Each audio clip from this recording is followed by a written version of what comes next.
Bismillahirrahmanirrahim. Assalamualaikum warahmatullahi wabarakatuh. Perkenalkan, nama saya Sinsi Nursani dari kelas Farmasi B dengan NIM 1904010044. Di sini saya akan menjelaskan tentang titrasi kompleksometri dan titrasi permanganometri. Yang pertama, titrasi kompleksometri. Titrasi kompleksometri merupakan titrasi dengan pembentukan senyawa kompleks. Bisa disebut dengan ion kompleks atau garam yang sukar mengion. Prinsip dari titrasi ini adalah terjadinya reaksi pembentukan ion-ion kompleks antara bahan yang akan dianalisis dan titran. Lalu, pentiter yang digunakan pada titrasi ini adalah ada garam dinatrium, etilendiamina, tetraasetat atau bisa disingkat dengan EDTA. Dan analit yang digunakan diantaranya ada kalsium, magnesium, aluminium, besi, seng, dan bismut. Dan indikator yang digunakan adalah ada erikrom black T, zingasileenol, biru hidroksil naftol, mureksid, dan caimagid.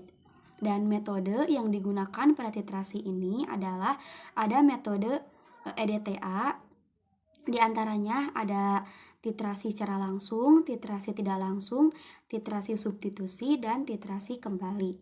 Dan saya di sini mengambil sebuah contoh pengaplikasian pada bidang farmasi, diantaranya adalah penetapan kadar zinc dengan metode kompleksometri dalam tablet dengan merek dagang Zinkit. Dan yang kedua, titrasi permanganometri. Titrasi permanganometri merupakan metode yang menggunakan kalium permanganat sebagai oksidator kuat sebagai titran. Titrasi ini dasarkan atas titrasi reduksi dan titrasi oksidasi atau bisa disebut dengan titrasi redoks.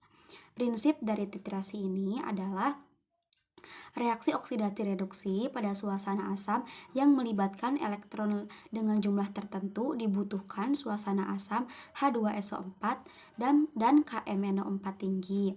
Dan pentiter yang digunakan pada titrasi ini adalah kalium permanganat. Lalu ada analit. Analit yang digunakannya ada MnO4-, lalu ada CaT dan Fe2+. Indikator yang digunakan pada titrasi ini ada indikator Peroin. Dan penetapan kadar atau metode pada titrasi ini yaitu menggunakan penetapan kadar berdasarkan KMnO4 atau dengan cara permanganometri.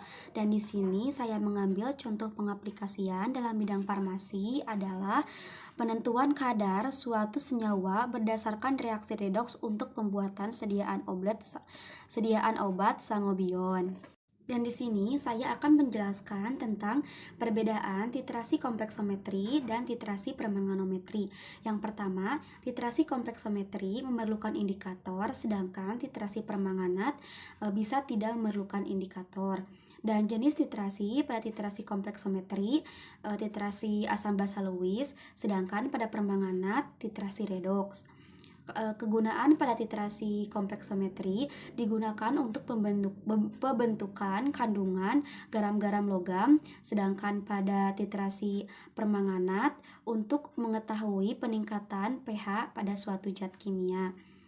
Titik akhir pada titrasi kompleksometri ditandai dengan adanya semburat warna biru, sedangkan pada titrasi permanganat ditandai dengan adanya warna merah muda.